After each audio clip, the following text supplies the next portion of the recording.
Très heureuse de vous retrouver pour cette nouvelle émission. Bonjour chez vous, c'est votre rendez-vous quotidien avec l'actualité politique au plus près de chez vous, avec nos partenaires de la presse quotidienne régionale, des télévisions locales et des radios.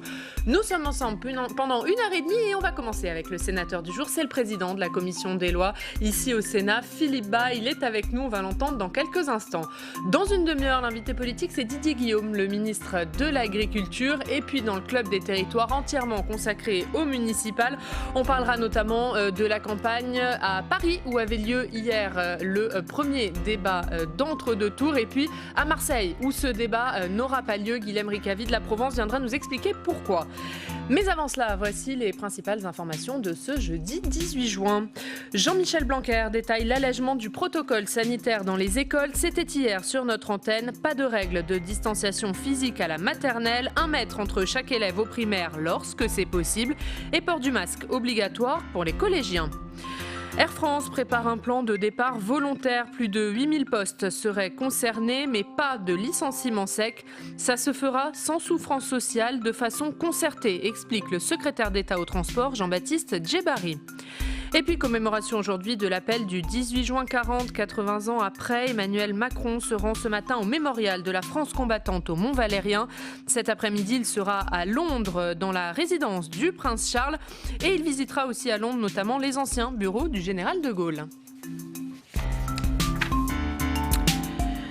Bonjour Philippe Bas. Bonjour. Merci beaucoup d'être avec nous ce matin. Sénateur Les Républicains de la Manche, président de la commission des lois ici au Sénat. On va parler de nombreuses questions d'actualité pour commencer, mais d'abord on va regarder un temps fort des questions d'actualité au Sénat hier.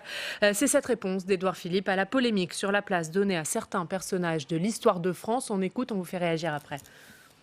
Notre histoire est glorieuse et compliquée. Et vouloir procéder à une forme d'épuration mémorielle me paraît aussi dangereux d'une certaine façon que vouloir procéder à d'autres types d'épuration.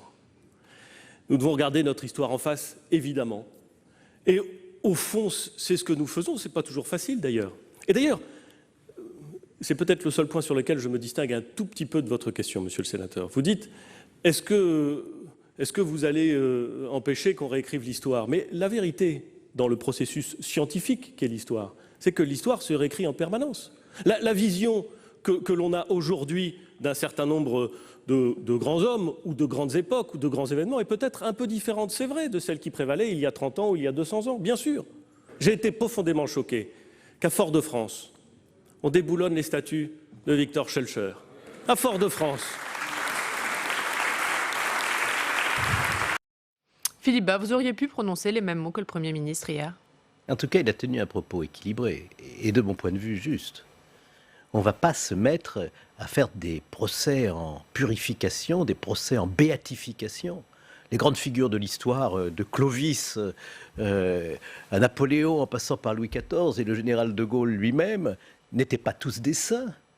Mais ils ont rendu service à la nation, ils ont été porteurs de grandes idées. C'est de cela qu'il faut se souvenir. Et c'est fédérateur pour une nation de pouvoir mettre en avant des moments de notre histoire qui ont été décisifs et qui nous ont permis de nous unir. La terreur qu'on veut répandre, cette espèce d'ordre moral qu'une petite minorité qui veut saper les bases mêmes de la vie républicaine et de notre histoire, ça c'est détestable. L'histoire appartient aux scientifiques. Il y a une volonté de fracturer la République chez certains pour vous? Mais c'est tout à fait évident. Il y a une volonté de dynamiter, pas seulement de déboulonner. Emmanuel Macron a raison de dire qu'il faut regarder l'histoire en face. Pour vous, pas question de déboulonner des statues, de débaptiser des rues? Mais je ne me prononce pas en fonction de ce que peut dire le Premier ministre ou le Président de la République. Nous sommes des citoyens français attachés à la République et je dis, on ne peut pas laisser faire ça. Il faut donner un coup d'arrêt. Donc ça commence par le déboulonnage des statues et ça finit par la terreur. Ce n'est pas possible d'accepter ça. Autre question d'actualité, Philippe Bas, ça concerne les événements à Dijon, où pendant plusieurs jours, plusieurs nuits, il y a eu des affrontements entre communautés tchétchènes et communautés maghrébines. Est-ce que pour vous, il y a eu trop de laxisme de la part de l'État? Écoutez, c'est simple.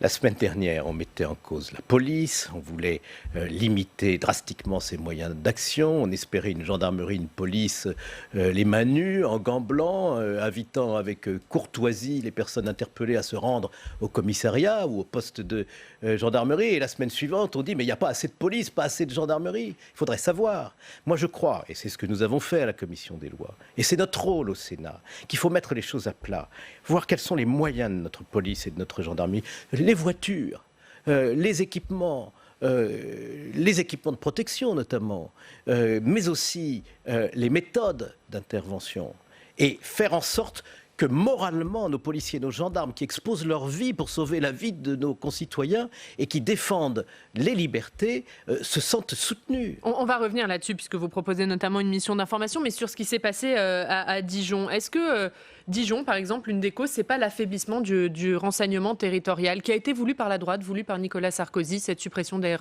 renseignements généraux? C'est trop facile de dire ça. Bien sûr que non. La fonction de renseignement n'a pas été affaiblie, elle a été réorganisée. Et elle mérite de grands soins. Vous savez, je suis membre de la délégation parlementaire au renseignement. J'ai été le rapporteur de la loi sur le renseignement. C'est très important, le renseignement. Mais il n'y a pas que ça.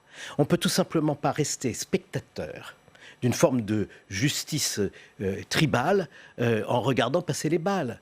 Il y a un moment où la République doit répondre présent. Mais sur l'État doit répondre présent. Est-ce que ça a été une erreur, cette réforme de 2008 pour vous? C'était très important de faire en sorte que notre renseignement, notre fonction de renseignement soit modernisée. Ne caricaturons pas. Et puis, ne prononçons pas sans arrêt sur des réformes qui ont maintenant 10 ans. Si vous voulez, c'est ici et maintenant qu'il faut prouver l'efficacité de l'action de renseignement. Alors est-ce qu'aujourd'hui, pour vous, le renseignement, et particulièrement le renseignement territorial, il est efficace? Et je crois que ce qui manque d'efficacité, c'est la réaction de l'État. C'est pas simplement qu'on manquerait d'informations. Je vois bien que dans ces communautés, il est très difficile d'être au cœur de la communauté elle-même pour amener du renseignement, mais ça, c'est un travail de professionnel. Mais après, quand on a le renseignement, il ne faut pas qu'on reste sur le banc de touche. Il faut que l'État soit là. Et c'est très important de faire en sorte qu'il soit là pour arbitrer les conflits et éviter que le règne de la rue s'impose. Et c'est le cas? Il y a trop de laxisme, alors, clairement, pour vous, de la part de l'État? Je vois ce que je vois. Et que vous voyez aussi. Qu'est-ce qu'on a constaté? On a constaté une très grande prudence. Trop grande prudence. Bruno Retailleau, qui est le patron des sénateurs républicains, annonce hier le dépôt d'une proposition de loi visant à faciliter l'expulsion des étrangers délinquants. Après les événements de Dijon, est-ce qu'on n'est pas en train de tomber dans un fait divers, une loi? Écoutez, c'est un problème qui dépasse les événements des derniers jours. Qu'est-ce qu'on fait quand quelqu'un a commis un délit, a purgé une peine de prison? Vous le maintenez dans la société française ou vous lui rappelez que la France a ses lois et qu'elle a le choix de donner ou non des titres de séjour aux étrangers qui veulent partager notre vie. Et les lois actuelles, elles ne sont pas assez efficaces? Il en faut encore une autre pour vous? Et ce qui est très important, c'est pas seulement de faire évoluer les lois, c'est de les appliquer. Et effectivement, nous n'avons pas une nécessité absolue de répondre par la loi à tout événement, mais dans ce cas-là, il faut examiner avec sérieux cette possibilité, parce que c'est aussi une manière d'émettre un signal fort. Nous accueillons des étrangers en situation régulière, nous attendons d'eux, en contrepartie, qu'ils respectent nos lois, et nous ne sommes pas obligés de les maintenir sur le territoire national quand ça n'est pas le cas. Donc vous soutenez la proposition de loi de Bruno Retailleau? Évidemment. Sur les violences policières, on le disait, vous lancez une mission d'information pour examiner l'évolution des moyens de la police et de la gendarmerie et les méthodes enseignées. Il y a un problème, selon vous? Eh bien, le problème, il a émergé ces derniers jours, quand on a mis en cause les méthodes de la police et de la gendarmerie, en confondant d'ailleurs tout.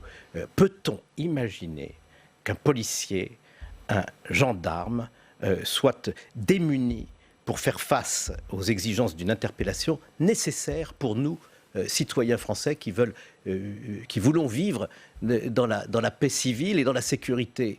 À force d'effeuiller l'artichaut des instruments mis à la disposition de la police, je vous assure, elle aura les mains nues et les bras ballants. Donc, oui, soyons sévères quand il y a un manquement. Ne laissons rien passer. Mais en contrepartie de cette exigence, donnons à la police et à la gendarmerie les moyens d'action dont nous avons besoin dans une grande démocratie pour une force de sécurité républicaine, respectueuse du droit. Mais c'est sa vocation même de respecter le droit. Vous savez, policiers et gendarmes, ce sont des métiers de vocation, ce sont des métiers qui vous exposent, comme les métiers de santé, on l'a vu avec l'épidémie, exposent les soignants. Eh bien, moi j'aimerais bien que de temps en temps, à 20h, on sorte pour les applaudir, au lieu de les suspecter, comme on a pu le faire la semaine dernière, avant de se rendre compte cette semaine à quel point on avait besoin d'eux. Pour vous, ils ne sont pas assez soutenus et par les Français et par leur ministre, Christophe Castaner. Est-ce que Christophe Castaner soutient assez les policiers et les gendarmes ? Ils sont soutenus par les Français, soyez-en certaines. Quant au ministre, il a eu un peu de retard à l'allumage, il faut bien le dire, au point qu'il a fallu que ce soit le président de la République plusieurs jours après, alors même qu'on peut se demander s'il n'avait pas encouragé son ministre les jours précédents, mais voyant les désordres que causaient des propos trop complaisants et remis les pendules à l'heure. C'était indispensable et ça ne suffit pas. Cette mission d'information, elle sera lancée quand, Philippe ? Elle est lancée, cette mission d'information. Nous procéderons les travaux commencent quand ? Aux premières auditions dès la semaine prochaine. Nous auditionnerons le ministre de l'Intérieur, nous auditionnerons le directeur général de la police nationale. Les convocations et les invitations sont en cours et je rendrai public les dates très rapidement. Sera auditionné la semaine prochaine. Je lui en ai parlé dès hier. Et il sera auditionné. Nous avons besoin qu'il rende compte des efforts qui sont faits ou qui doivent l'être pour mettre à niveau les matériels de la police et de la gendarmerie. Il ne suffit pas de recruter des hommes et des femmes, il faut aussi qu'ils aient des moyens d'action. Et nous voulons entendre de la part du ministre de l'Intérieur, de la part du directeur général de la police nationale, des engagements sur les méthodes d'interpellation, les méthodes d'intervention pour nous assurer de leur efficacité et bien entendu de la maîtrise de la force publique. Il ne s'agit pas qu'elle soit déchaînée. Nous sommes en République, en démocratie. Elle doit être digne de nos valeurs. Parmi les premiers auditionnés, Christophe Castaner, qui d'autre sera auditionné assez rapidement ? Le directeur général de la police nationale, le directeur général de la gendarmerie nationale, les organisations professionnelles et syndicales. Nous voulons faire un travail qui soit digne de la tradition sénatoriale, chambre de la réflexion. Nous remettons les plats à plat, après l'emballement des derniers jours, les problèmes pour y apporter des réponses concrètes et nous le ferons dans un délai aussi court que possible. Mais nous le faisons de manière pluraliste. Ça, c'est aussi notre marque de fabrique. Tout le monde sera autour de la table. Tout le monde pourra poser des questions. Aussi court que possible, ça veut dire que les conclusions, c'est pour quand ? Je n'ai pas fixé le terme. Si nous pouvons terminer dès le mois de juillet, j'en serais très heureux. Mais si nous avons besoin d'un peu plus de temps, je donnerai plus de temps à nos rapporteurs. Allez, Monsieur le Président, on va parler d'un texte sur les sénatoriales qui était discuté hier au Sénat avec notre journaliste parlementaire Steve Jourdain.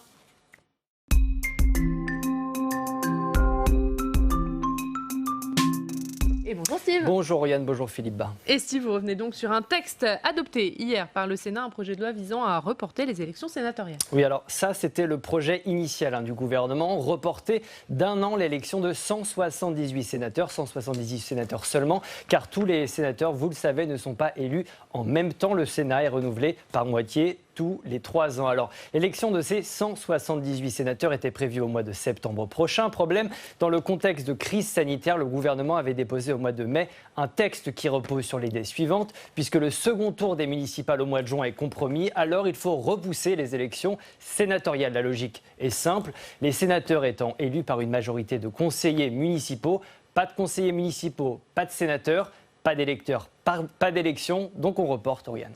Alors ça, c'était le projet du gouvernement, mais on sait maintenant que le deuxième tour des municipales devrait bel et bien se tenir fin juin, et ça change tout. Oui, ça signifie qu'il y aura donc des électeurs pour les sénatoriales de septembre. Alors des électeurs, oui, mais pas partout. 6 sièges de sénateurs sur 178 vont connaître un sort un peu particulier. Il s'agit des 6 mandats de sénateurs représentant les Français de l'étranger. Le problème avec les sénateurs de l'étranger, c'est que depuis 2014, ils sont élus par des conseillers consulaires. Or, contrairement aux municipales, l'élection de ces conseillers consulaire a officiellement été reportée à cause de la pandémie. Ces élections se dérouleront finalement en mai de l'année prochaine. Écoutez, Christophe Castaner à ce sujet, c'était hier dans l'hémicycle. Nous avons appuyé notre décision sur les recommandations du Conseil scientifique. Et s'il y a un sujet où le Conseil scientifique a été extrêmement clair, c'était de nous dire que nous n'étions pas en capacité d'organiser dans de bonnes conditions les élections consulaires, parce que la situation sanitaire, et nous le voyons ces jours-ci, dans le monde n'est pas, comme en France, maîtrisée au moment où je vous parle. Voilà, et donc même raisonnement que tout à l'heure, sans électeurs, pas d'élection, les 6 mandats de sénateurs de l'étranger ne pourront être pourvus au mois de septembre, Oriane. Et pour ces sénateurs représentant les Français de l'étranger, le gouvernement travaillait sur 2 scénarios, mais la commission des lois du Sénat est passée par là. Philippe Bas est passé par là. La solution du Sénat est la suivante. Le mandat des 6 sénateurs de l'étranger sera prolongé d'1 an. En conséquence, leurs successeurs seront élus pour 5 ans et non 6, comme le prévoit la Constitution. Philippe Bas, est-ce qu'il n'y a pas là un risque que le Conseil constitutionnel retoque votre texte? C'est justement pour éviter un risque constitutionnel que nous avons fait cela. Et nous l'avons fait entre le gouvernement et le Sénat en plein accord. Car, au fond, c'est facile à comprendre. On ne peut pas 2 fois de suite être élu par le même corps électoral. Le Conseil constitutionnel utilise une expression qui me paraît parlante. Il faut que le corps électoral ait été rafraîchi. C'est simple.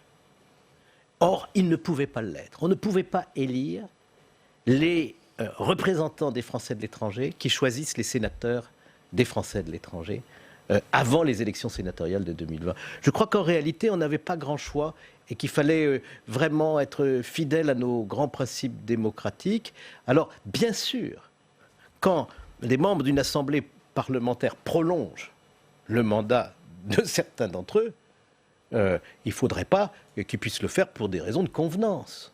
Mais là, on a un cas de force majeure et on limite la prolongation de mandat au strict minimum puisque l'électorat va être renouvelé en mai 2021. On aura juste le temps de faire une campagne sénatoriale et septembre 2021, les 6 sénateurs représentant les Français de l'étranger seront renouvelés. C'est très important de rappeler que nos mandats, à nous élus, que ce soit des élus locaux ou des élus nationaux, on n'a pas le droit de les prolonger en principe, et ça c'est une exception. Mais si je vous dis ça, c'est parce qu'il y a une actualité. En ce moment, les journaux sont pleins de l'idée qu'aurait émise le président de la République que ce serait mieux de faire les élections régionales, non pas à l'échéance prévue, c'est-à-dire au mois de mars 2021, mais bien après. Une vingtaine de mois après, on passerait l'élection présidentielle sans encombre, on n'aurait pas eu ce grand débat régional, et le président de la République serait content. Eh bien ça s'appelle report d'élection pour convenance personnelle, et c'est pas démocratique. On ne prolonge pas les mandats pour faire plaisir. On prolonge les mandats quand il y a un cas de force majeure, uniquement. Pour vous, c'est inenvisageable le report des régionales. Renaud Muselier, qui est le président de Région de France, dit que ça ne doit pas être rejeté d'emblée et que ça peut s'inscrire dans une logique d'intérêt général. C'est pas votre avis ? La seule logique d'intérêt général possible serait de dire je change les régions, je change les départements et je fais un nouveau mode de scrutin, j'ai besoin d'un petit peu de temps, mais attention qu'un motif d'intérêt général ne soit pas confondu avec un simple prétexte. Et pour vous, je crois qu'il faut être ça serait très un prétexte prudent. politique de reporter les régionales de la S'il part s'agit d'Emmanuel simplement Macron de dire qu'on va donner plus de compétences aux départements, plus de compétences aux régions et qu'on va faire une loi, mais ça ne change rien, ça n'empêche en aucun cas d'organiser des élections. Où voit-on que quand il y a une réforme nationale, on devrait prolonger le mandat des députés? Enfin, ça n'a pas de sens, personne ne peut comprendre ça, et je ne recommanderais pas au pouvoir exécutif de s'embarquer dans une affaire pareille. Ça n'est pas très nouveau monde. Un mot juste, puisqu'on parlait des sénatoriales. Tout le monde votera le 28 juin pour le second tour dans les communes concernées, bien sûr, sauf les électeurs de Guyane. Quelles conséquences pour les sénatoriales en Guyane ? Alors là, c'est une question très intéressante et un tout petit peu complexe. Au fond, ce qui est important, c'est qu'en Guyane, dès le 15 mars, il y a eu 75% des conseillers municipaux qui ont été élus dès le premier tour. Donc, il ne reste à pourvoir que 25% des sièges. Donc, au fond, on peut se dire que la majeure partie des électeurs, des grands électeurs, des sénateurs sont là. Et à ce moment-là, on peut regretter évidemment que le corps électoral n'ait pas été complètement renouvelé, mais il a été essentiellement renouvelé. Et je crois que l'élection sénatoriale pourra donc se tenir. Sans problème, donc au mois de septembre. Un mot sur les relations entre le Sénat et l'exécutif. On sait que ça a été quelque peu compliqué ces derniers mois, et notamment pendant la crise sanitaire où le Sénat, le Parlement en général d'ailleurs, notamment les oppositions, ont reproché au gouvernement de trop utiliser les ordonnances. Est-ce que c'est votre avis? Est-ce que ce n'était pas nécessaire dans cette période? D'abord, il faut arriver à l'âge de maturité de notre démocratie. Le Sénat est un contre-pouvoir. Et c'est un contre-pouvoir qui ne fait pas d'obstruction. Il est génétiquement constructif. Et pendant toute la crise sanitaire, je crois que nous avons fait notre devoir en donnant au pouvoir public les moyens d'action pour lutter contre l'épidémie, mais en leur disant aussi, jusqu'ici et pas plus loin, parce que les libertés, c'est important, il faut les préserver et on ne peut pas mettre en péril les libertés même avec les meilleurs motifs. Et donc, il fallait des contrôles, des limites, et que le Parlement se prononce régulièrement. Alors maintenant, les ordonnances, c'est un procédé que nous détestons. La Constitution les prévoit. Nous respectons la Constitution. Nous regardons au cas par cas. Mais quand un gouvernement vient nous voir avec 40 habilitations, c'est-à-dire que les gens qui nous écoutent, qu'ils voient bien ce que ça représente, c'est permettre au gouvernement de se passer du Parlement pour faire la loi. Alors il demande l'autorisation, puis après il fait ce qu'il veut. 40 habilitations, comme 40 lois qu'on aurait laissé au gouvernement et au président de la République le soin de faire tout seul dans leur coin. Eh bien nous avons dit non, et nous avons ramené de 40 à 10. Mais ça n'est pas contre le gouvernement que nous faisons ça. C'est pour la démocratie, pour le respect de nos institutions qui sont importantes pour les libertés des Français. Un mot sur l'Assemblée nationale qui a adopté hier le texte sur la fin de l'état d'urgence sanitaire qui prendra fin sous sa forme actuelle dès le 10 juillet. Mais il y aura quand même des restrictions encore pendant 4 mois. Est-ce que vous voterez ce texte quand il arrivera au Sénat? Oui, voilà. Ce texte n'est pas encore voté. Et j'ai beaucoup d'interrogations. Parce que je l'ai lu, évidemment. C'est mon travail. Et il dit l'état d'urgence sanitaire terminé. Mais il dit, je vous demande la permission de faire premièrement, deuxièmement, troisièmement. Premièrement, restriction à la liberté de circulation. Deuxièmement, interdiction possible des établissements qui reçoivent du public. Et puis troisièmement, restriction à la liberté de manifester et de réunion. Puis je regarde l'état d'urgence. Qu'est-ce qu'il y avait écrit dedans? Ces 3 choses-là. Alors je dis, mais attention, ou bien on sort de l'état d'urgence, et alors on en sort vraiment, ou bien on y reste, mais alors il faut le dire. Et donc je vais chercher le moyen de permettre au pouvoir public de prendre les mesures qui sont encore nécessaires, mais je ne vais pas proposer au Sénat d'adopter tel quel un texte qui est profondément ambigu. C'est quoi, c'est un état d'urgence permanent qui ne dit pas son nom pour vous? C'est un état d'urgence non pas permanent, mais de 4 mois qui ne dit pas son nom. Je crois qu'il faut être transparent et intellectuellement honnête dans ce qu'on fait. Allez, avant de se quitter, Philippe, on va regarder ensemble votre revue de presse avec Steve Jourdain qui revient.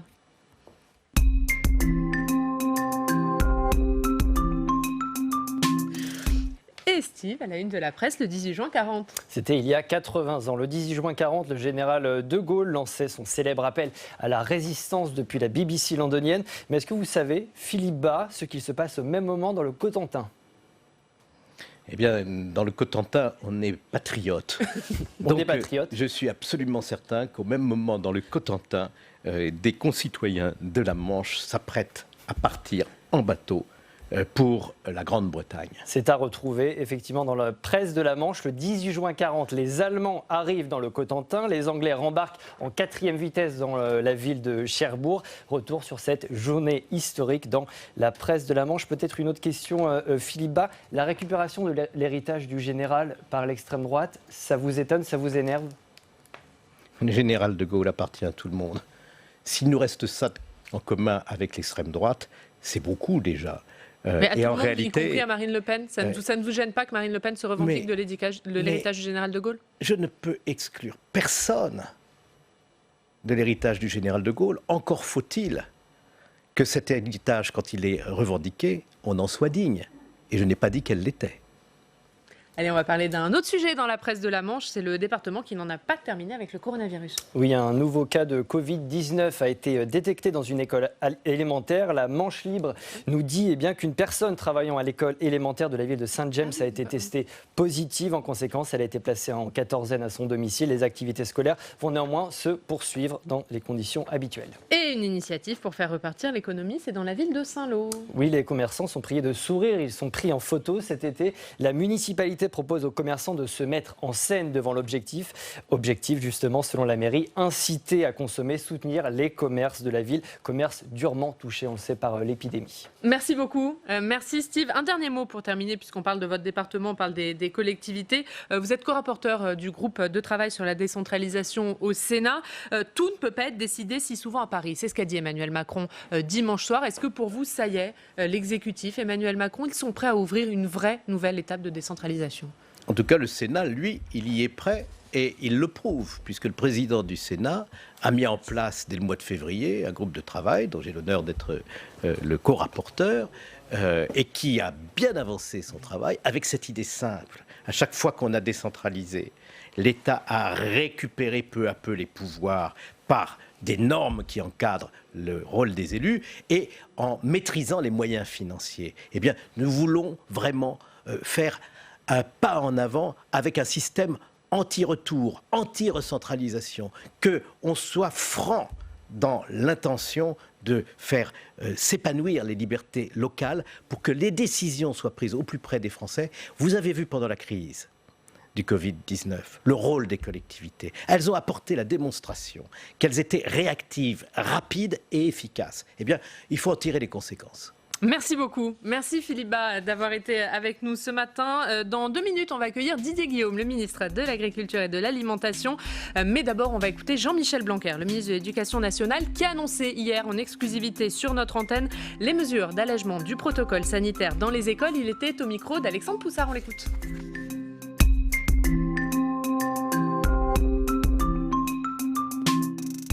Et je vais maintenant accueillir le ministre de l'Éducation nationale, Jean-Michel Blanquer. Bonjour, monsieur le ministre. Alors nous allons parler du retour à l'école obligatoire pour tous les élèves dans les écoles et les collèges à partir du 22 juin. Où en est la modification du protocole sanitaire dans les établissements scolaires. Voilà, on n'a pas encore ce protocole. Alors le protocole va être diffusé dans les prochaines heures, donc aujourd'hui, mercredi. Il va dans le sens d'un allègement et donc ça va faciliter aussi la préparation des choses pour les acteurs. Je voudrais d'ailleurs les remercier, vous savez, les directeurs d'école, les professeurs, les inspecteurs, les principaux de collège, les professeurs aussi ont eu beaucoup de travail, les collectivités locales, mais c'était pour la bonne cause, comme on dit, c'était pour ce déconfinement progressif qui mêlait à la fois le volontarisme, c'est-à-dire faire revenir les élèves, et en même temps la prudence, parce qu'on doit évidemment faire encore attention aux enjeux sanitaires. Donc il y a plusieurs sujets dans l'allègement du protocole sanitaire, mais le principal, chacun sait, c'est celui de la distanciation physique. Donc les grandes règles qui seront par écrit dans le protocole sanitaire qui sera reçu par tous les acteurs tout à l'heure, c'est d'une part le fait qu'à l'école maternelle et à l'école élémentaire, donc à l'école maternelle, vous n'avez plus de distanciation physique, c'est la même règle que pour les crèches, par réalisme, parce qu'on sait que ça n'est pas facile de faire respecter cette distanciation physique, et puis parce que le conseil scientifique nous disait que pour cet âge-là, on peut faire cela d'après les données que nous avons.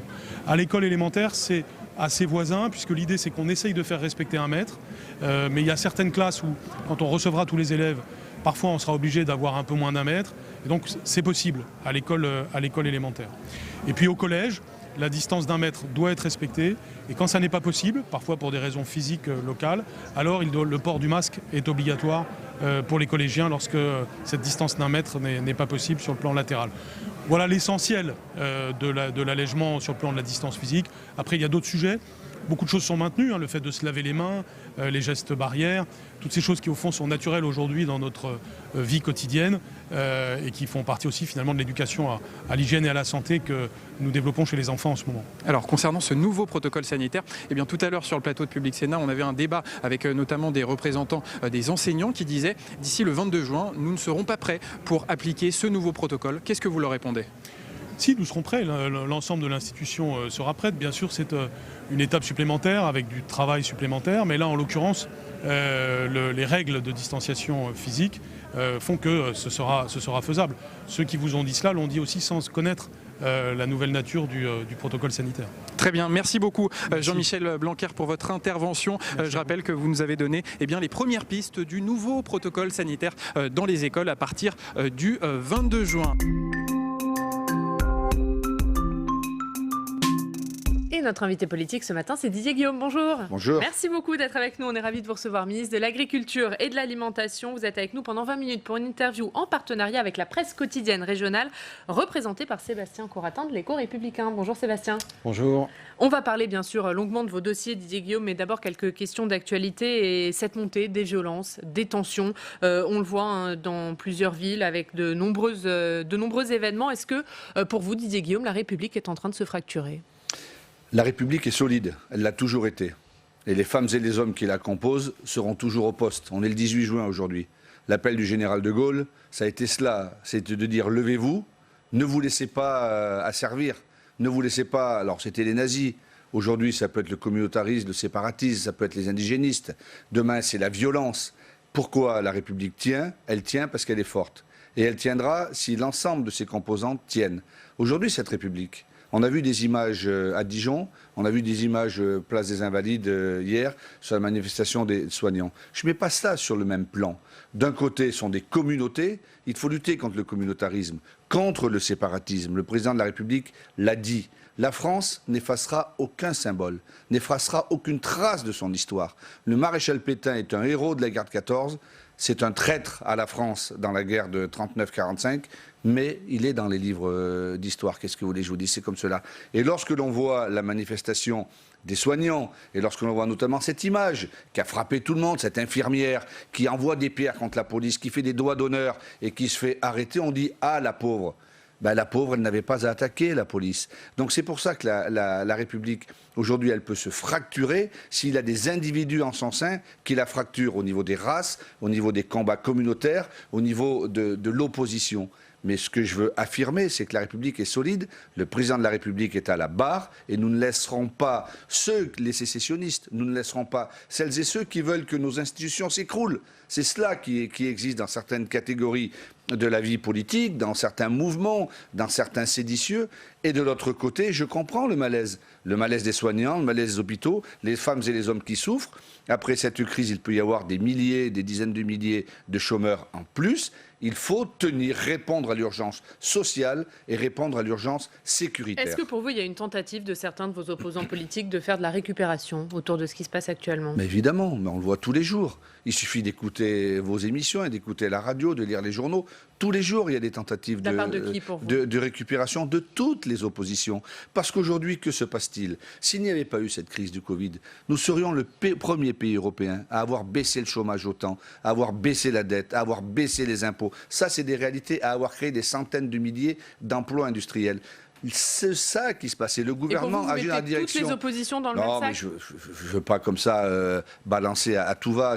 Moi, je veux rassembler et apaiser. Donc, rassembler et apaiser, c'est pas tirer des balles. Mais ce que je veux dire, en tout cas, c'est que l'apaisement ne doit pas effacer la force. Moi, je souhaite que l'on apaise le climat social. Je souhaite que l'on apaise le climat dans certains quartiers, notamment à Dijon. Et je veux rendre hommage à la police, aux forces de sécurité. Mais enfin, ce n'est pas parce que deux communautés se réunissent la nuit dans la cour de la mosquée pour dire halte au feu qu'on va effacer tout cela. C'est comme le petit qui vole un bonbon, qui dit après je m'excuse. Non, bien sûr, il faut s'excuser. Mais il doit y avoir des sanctions. Ça ne s'arrête pas en deux communautés qui disent stop. Non, la République est forte, elle doit passer. Encore deux questions d'actualité, notamment cette phrase de Manuel Valls. On rappelle que vous venez, du Parti Socialiste, vous avez été le directeur de campagne de Manuel Valls lors de la primaire. Et dans Valeurs Actuelles, Manuel Valls dit « La lutte des classes disparaît au profit de la guerre entre races ». Est-ce que vous êtes d'accord avec cette phrase ? Mais Manuel Valls est toujours dans ce qu'il a indiqué, dans sa ligne politique, dans la force de ce qui a fait son ancrage à Évry, dans l'Essonne. Qu'est-ce que nous constatons aujourd'hui ? C'est que la lutte des classes, elle doit être encore là. Aujourd'hui, il y a des pauvres, les Gilets jaunes nous l'ont montré. Et qu'a fait le gouvernement lorsque le président de la République augmente la prime d'activité, lorsque le gouvernement fait en sorte qu'il y ait plus de gens au travail, protégés, libérés. Nous travaillons pour faire en sorte que les classes ne s'opposent pas, qu'il n'y ait pas des riches d'un côté et des pauvres qui sont laissés pour compte. Et il faut encore plus regarder cela, parce qu'il y a encore trop de personnes fragiles dans notre pays. Mais parallèlement, lorsqu'on le regarde Dijon, lorsque l'on regarde la situation des manifestations d'Adama Traoré, qu'est-ce qui se passe? Ces gens-là sont des séditieux. Ces gens-là veulent péter la République, veulent la faire tomber. Ces gens-là veulent mettre à mal nos institutions. Quand on attaque la police, on attaque la République. Donc alors, Manuel Valls a raison d'employer ces mots. Je ne sais pas si c'est ces mots qu'il faut employer, parce qu'ils ont pu choquer. Mais moi, je pense qu'il a raison. Ils vous ont choqué ou pas? Non, ils ne m'ont pas choqué. Il a raison dans ce qu'il dit. Aujourd'hui, il y a plusieurs combats à mener. Ce n'est pas les uns remplacent les autres. C'est d'un côté, il faut faire l'apaisement social, et de l'autre côté, il faut faire l'apaisement républicain. Mais l'apaisement, ça ne veut pas dire nous laissons faire les choses. L'apaisement, c'est la rigueur, c'est la droiture. Dans la République, il y a des droits et des devoirs. Moi, c'est quelque chose sur lequel je me bats depuis des années. Le Premier ministre l'a dit hier aux questions d'actualité au gouvernement au Sénat. Les droits et les devoirs. Chaque citoyen a sûrement des droits. Et la France est un pays de droits.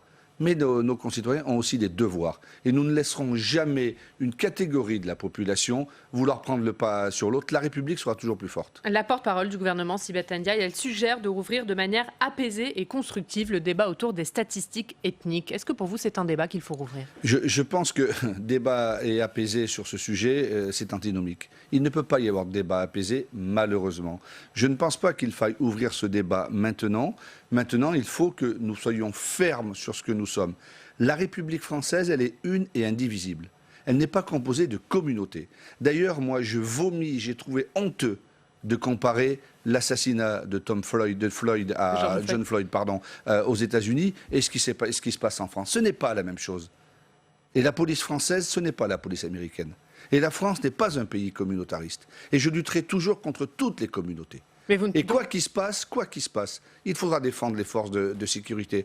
Parce qu'enfin, lorsque dans certains quartiers, parfois c'est un peu chaud, qui se fait caillasser? Qui se fait tirer dessus? C'est la police. C'est pas la police qui tire sur les délinquants, c'est les délinquants qui tirent sur la police. Qu'est-ce que l'on a vu à Dijon l'autre soir? C'est des bandes armées, des communautés qui étaient l'une face à l'autre. Ce n'est pas acceptable. Donc clairement, vous ne partagez pas l'avis de Sibeth Ndiaye, pas de réouverture du débat sur les statistiques. Je ne pense pas que ce soit le moment de le faire. Allez, on va passer à vos dossiers avec Sébastien. Les dossiers agricoles, donc quelle place pour l'agriculture dans la relance post-Covid? C'est la place numéro 1. La place numéro 1, évidemment. Bien sûr que l'économie et le social est la priorité. Évidemment, et vous avez raison, monsieur, de penser cela. Il faut que nous créions encore des emplois. Mais l'alimentation, c'est la règle numéro 1. Pourquoi ça s'est pas si mal passé que ça dans cette crise? C'est que les gens ont pu manger.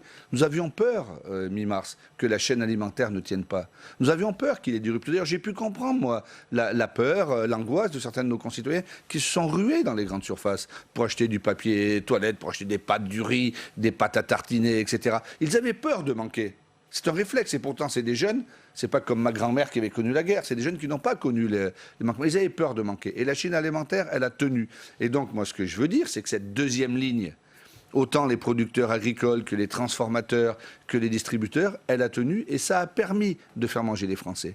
Et pendant cette crise, les Français se sont aperçus qu'ils pouvaient redécouvrir les produits de l'agriculture, que ces produits étaient bons. Alors oui, effectivement, la chaîne alimentaire, l'agriculture, l'alimentation doit être au cœur de la relance, parce que la souveraineté alimentaire est au cœur des orientations du président de la République. Quelles filières ont été le plus touchées pour relancer? Est-ce que vous souhaitez un plan de relance global ou travailler filière par filière? Alors, nous avons travaillé à la réponse filière par filière. D'abord, le gouvernement a mis en place des mesures transversales qui ont été prises aussi pour les entreprises agricoles. Toutes les exploitations agricoles pouvaient avoir recours au chômage partiel, au fonds de solidarité, etc. Mais lorsqu'on travaille dans le vivant, le chômage partiel, ça n'existe pas. Lorsqu'on travaille dans des vergers, dans des champs, dans une vigne, on ne peut pas mettre les gens au chômage partiel parce que la nature continue.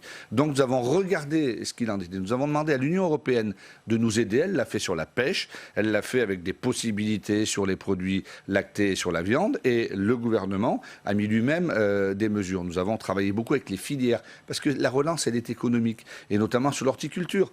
L'horticulture, les pépiniéristes, les fleuristes ont fermé parce que les magasins étaient fermés. Donc nous avons beaucoup aidé. Et puis, vous avez annoncé un plan de 25 millions oui, c'est ça. Pour cette filière de 25 millions pour financer le retrait. Ils ont dû jeter les fleurs jetées, des plants jetés, tout cela. Et donc puis, c'est filière par filière, mais quelle est l'enveloppe globale? Est-ce que vous avez une enveloppe globale? Non, il n'y a pas d'enveloppe globale, parce que l'enveloppe globale, elle est énorme, dans la mesure où toutes les mesures qui ont été apportées au niveau transversal, je ne peux pas le dire, mais moi, ma réponse, elle est par exemple sur la filière viticole, qui a été là encore vraiment touchée par des taxes américaines, touchée par la fermeture des hôtels et des restaurants. Nous mettons des mesures très très fortes sur la bière, sur le cidre, sur l'horticulture, je le disais, sur la pomme de terre. On ne va pas toutes les faire, mais non, on va pas toutes les faire, mais par toutes filière, les filières, vous oui. garantissez que toutes les filières seront aidées? Je garantis que toutes les filières sont aidées. Nous avons, je crois, bouclé le plan.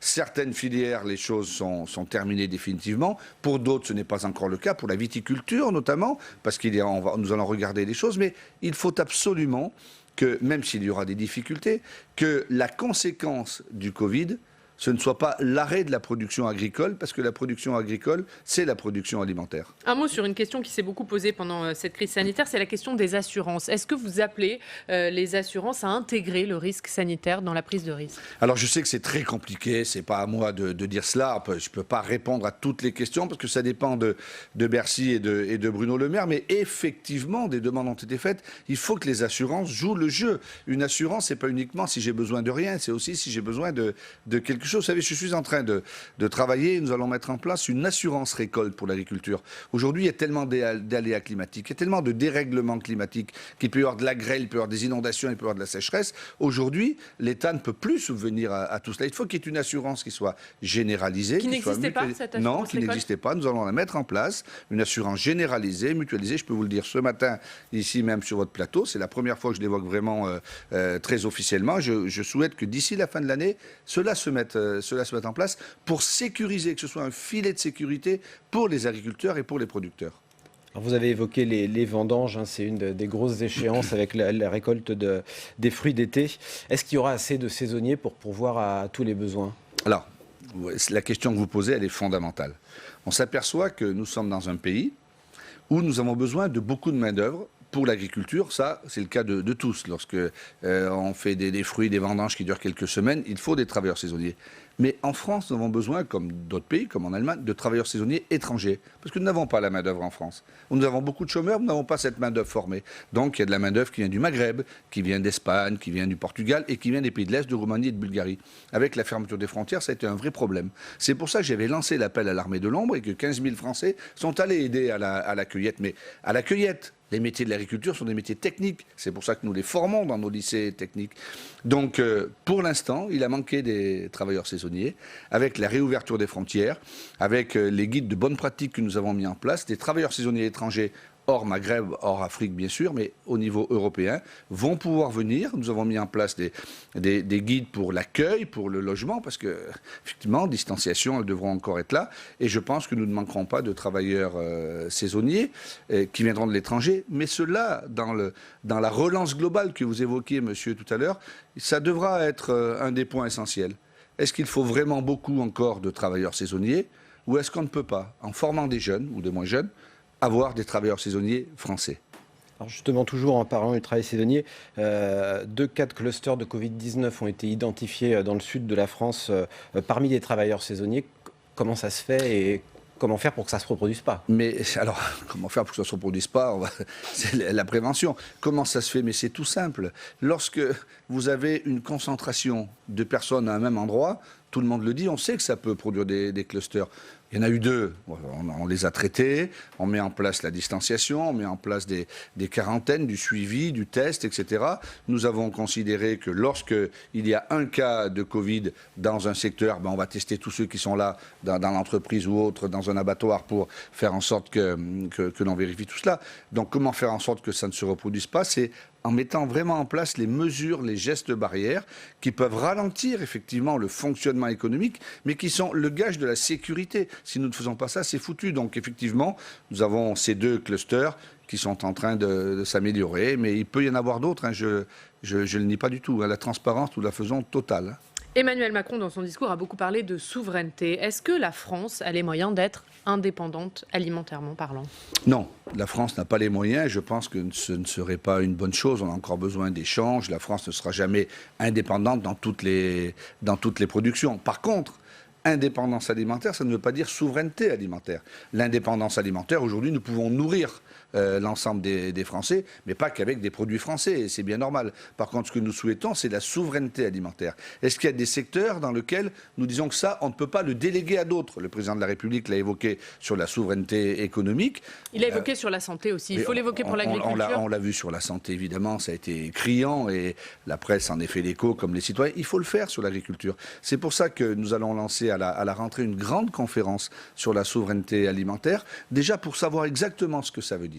Parce que tout le monde parle de relocalisation locale, nationale, européenne. Qu'est-ce que cela veut dire? Qu'est-ce que l'on met derrière? Et puis une fois que nous allons avancer sur cette souveraineté alimentaire, nous allons dire quelles sont les priorités sur lesquelles la France doit être totalement souveraine. Et je vais prendre un exemple, par exemple, sur les protéines végétales. Aujourd'hui, nous importons depuis des années des tourteaux de soja d'Amérique qui sont d'outre-Atlantique, qui sont OGM pour nourrir le bétail. Nous avons pris la décision, le président de la République nous a demandé que nous ayons totalement la souveraineté sur les protéines végétales, c'est-à-dire qu'il va falloir planter de la protéine végétale afin d'être totalement, pour le coup, là, autonome. Vous parlez d'une grande conférence à la rentrée c'est septembre? Ah ben la rentrée, c'est septembre, oui. En France, la rentrée, c'est la rentrée des classes. Ça sera en octobre ou en novembre, mais à l'automne, quoi. Et conférence avec qui? Nous voulons travailler avec nos voisins européens, parce que la souveraineté alimentaire, elle ne peut pas se faire pays par pays. Nous devons la travailler pays par pays, mais elle doit se faire à l'échelle européenne. Et c'est à l'échelle européenne que nous regarderons comment nous pouvons avancer. Vous savez, on a eu beaucoup de débats sur les traités internationaux, sur les traités de libre-échange, comme disent les opposants, notamment le CETA avec le Canada, pendant le Covid avec le Mexique. Et quand nous échangeons, nous mettons tout dans l'échange. Et nous mettons de l'alimentation, de l'agriculture, face à des voitures. Ce n'est plus possible. Le président de la République l'a bien souligné, il faut qu'il y ait une exception agricole, une exception alimentaire. On n'échange pas de l'agriculture et de l'alimentation avec des voitures, des fusées ou des avions. L'agriculture, l'alimentation doit faire partie de notre souveraineté totale. Et le patriotisme alimentaire que j'évoque depuis longtemps, je pense qu'il est absolument essentiel. Nous devons faire des actes de patriotisme. Le patriotisme pour le pays, il est important. Le patriotisme pour l'alimentation, il l'est aussi. Et justement, on va en parler de ce manger français, mais conférence en septembre avec vos homologues européens. Enfin, septembre-octobre, on ne sait pas les dates. Avec vos homologues européens. Ouais. On va parler du manger français, justement, Sébastien. Tout à fait. Donc, le patriotisme alimentaire, comment promouvoir le manger français quand on voit que les produits qui viennent de France sont souvent beaucoup plus chers que ceux qui viennent d'Europe? Et on va le voir sur cette infographie qui a été sortie par le Parisien ce week-end, avec les produits. On le voit, c'est vrai que c'est plus cher de manger des produits français que de manger des produits qui viennent d'ailleurs. Alors, ce sujet, il faut vraiment le prendre à bras-le-corps. C'est ce que je veux mettre sur la table à l'automne, à la rentrée, avec l'ensemble des partenaires. Il y aura évidemment les associations, les ONG et les consommateurs. Parce que si on veut manger des fraises en mars, les fraises françaises, elles seront plus chères que les fraises espagnoles, évidemment, parce que les fraises espagnoles qui viennent d'Andalousie sont dans des grandes serres, etc., de façon industrielle. Ce n'est pas notre cas. Mais la vraie question les citoyens sont libres de faire ce qu'ils veulent. Devons-nous manger des produits contre-saisonnels? Devons-nous manger des tomates en février? Devons-nous manger des fraises en mars? Alors si nous répondons, comme c'est mon cas, non, alors c'est pas plus cher, parce que nous produirons des fraises dans cette période-là, des tomates au printemps, et les choses iront mieux. Est-ce que les produits français sont plus chers que les produits espagnols ou que les produits... Oui, ils sont plus chers. Ils sont plus chers que les produits allemands. Pourquoi? Tout simplement parce que les Allemands utilisent beaucoup de travailleurs détachés, ce qui n'est pas le cas en France. Ils sont plus chers que les produits espagnols, parce que l'organisation espagnole est différente. C'est pour ça que cette conférence, elle doit être européenne. L'ensemble des produits, l'ensemble des États membres de l'Union européenne ont intérêt à l'harmonisation sociale, l'harmonisation fiscale, l'harmonisation économique. Alors oui, ça coûte un peu plus cher de manger français, mais ça crée de l'emploi, ça crée de l'économie, et nos produits sont excellents au goût. Vous mangez un fruit qui vient d'ailleurs et un fruit qui vient de chez nous, voilà. Et puis il faut penser dans la souveraineté à ce que seront demain les cultures que nous devrons favoriser par rapport à d'autres. Nous ne serons jamais compétitifs avec les pays qui viennent de loin sur l'agriculture de masse. Nous pouvons être compétitifs. Mais vous parlez de solutions européennes. Est-ce qu'il peut aussi y avoir des solutions franco-françaises? Est-ce qu'il faut alléger les coûts de production, baisser les charges? Mais c'est déjà fait. Mais c'est déjà fait aujourd'hui. Les travailleurs saisonniers en France, lorsqu'on ramasse des fruits, lorsqu'on va faire les vendanges, il y a ce qu'on appelle le TODE, les baisses des taxes pour travailleurs saisonniers. La main-d'œuvre, elle est très très basse en France. Ce qui manque peut-être, c'est la productivité, c'est la compétitivité, c'est le rendement, c'est voir comment nous organisons tout cela. Donc, et là-dessus, est-ce que vous pouvez travailler avec la grande distribution pour accroître les productions françaises? Mais bien sûr, parce que la grande distribution, je veux vraiment les saluer, ils ont joué le jeu terriblement pendant cette crise. Vous savez, d'abord, quand on parlait de la deuxième ligne, les femmes et les hommes qui sont hôtesses de caisse, hôtes de caisse, qui mettent dans les rayons, ces gens-là sont des héros, hein, parce que s'ils avaient lâché, les gens ne s'approvisionnaient plus. Mais après, lorsque, pour Pâques, j'ai lancé un appel en disant il faut que l'agneau pascal, plutôt que l'agneau néo-zélandais, soit vendu. Ben, les grandes surfaces y sont mis. 100%, vous m'entendez bien, 100% des agneaux abattus en France ont été vendus. C'était pareil sur l'asperge, c'était pareil sur la fraise, c'était pareil sur d'autres produits. Donc les grandes surfaces jouent le jeu. Alors elles ont beaucoup joué le jeu pendant le confinement. Est-ce que ça va durer? Mais je pense que ça va durer parce que vous savez, les consommateurs ont envie de manger français, ont envie de traçabilité. Il n'y a jamais eu autant d'attrait pour les circuits courts, le click and collect, comme on dit en patois français, la vente à la ferme. Eh bien, il faut continuer cela. Et nous devons travailler quotidiennement avec la chaîne d'alimentation. Et c'est ce que je veux mettre en place. C'est une chaîne alimentaire et la tenue, parce que la chaîne alimentaire était soutenue. Je répondais cela hier au Sénat. Mais la chaîne alimentaire, elle doit continuer à travailler ensemble, d'amont en aval. Les producteurs, on continue à travailler dur. Vous savez, quand on travaille dans un abattoir, quand on travaille dans une entreprise agroalimentaire, quand on travaille dans les coopératives agricoles de transformation, c'est parfois pas simple. Et ils étaient là, ils ont tenu. Et les Français peuvent être fiers d'avoir cette deuxième ligne. Allez, 2 questions pour terminer, Sébastien. Un ours a été tué par balle en Ariège ces derniers jours. L'État a décidé de porter plainte. Qu'en pensez-vous ? Je n'en pense rien d'autre que cela, c'est un drame.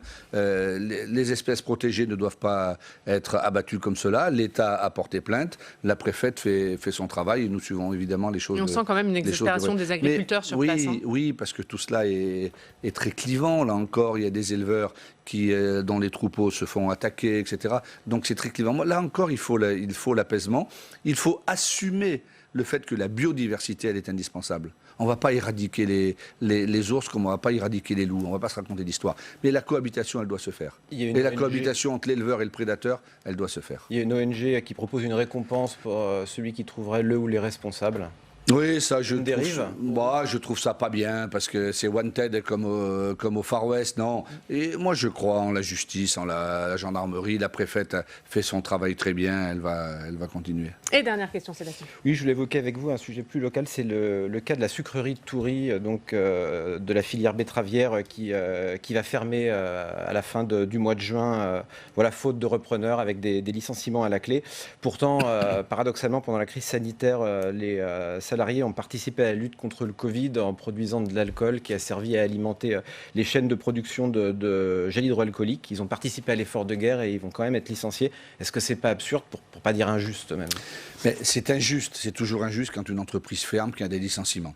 Le problème du sucre, on n'a plus le temps peut-être de l'évoquer là, c'est un problème mondial. Les cours du sucre ont beaucoup baissé parce que les quotas sucriers sont terminés. Il faut une réorganisation. C'est très compliqué. En France, il y a cette réorganisation.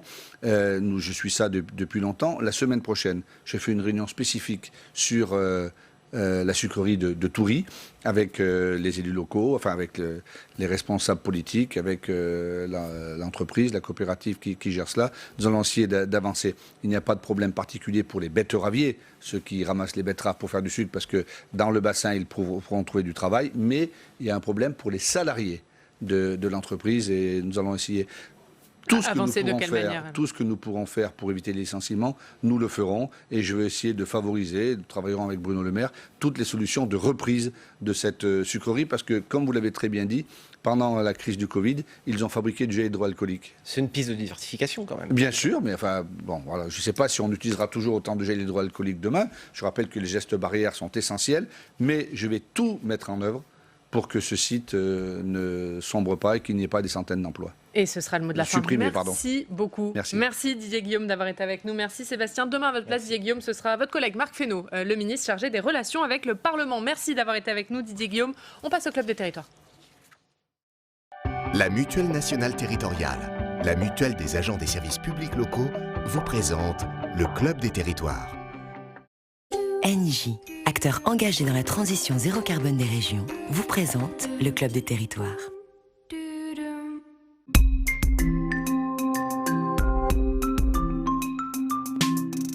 La presse quotidienne régionale et les télévisions locales vous présentent le Club des territoires.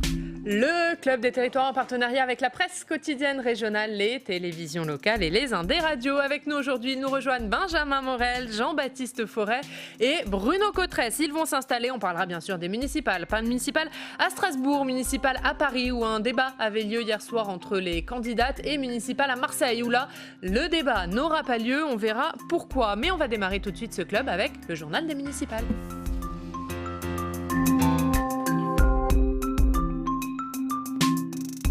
Le journal des municipales, c'est avec Steve Jourdain. Bonjour Steve. Et on commence avec un feu vert du Conseil constitutionnel.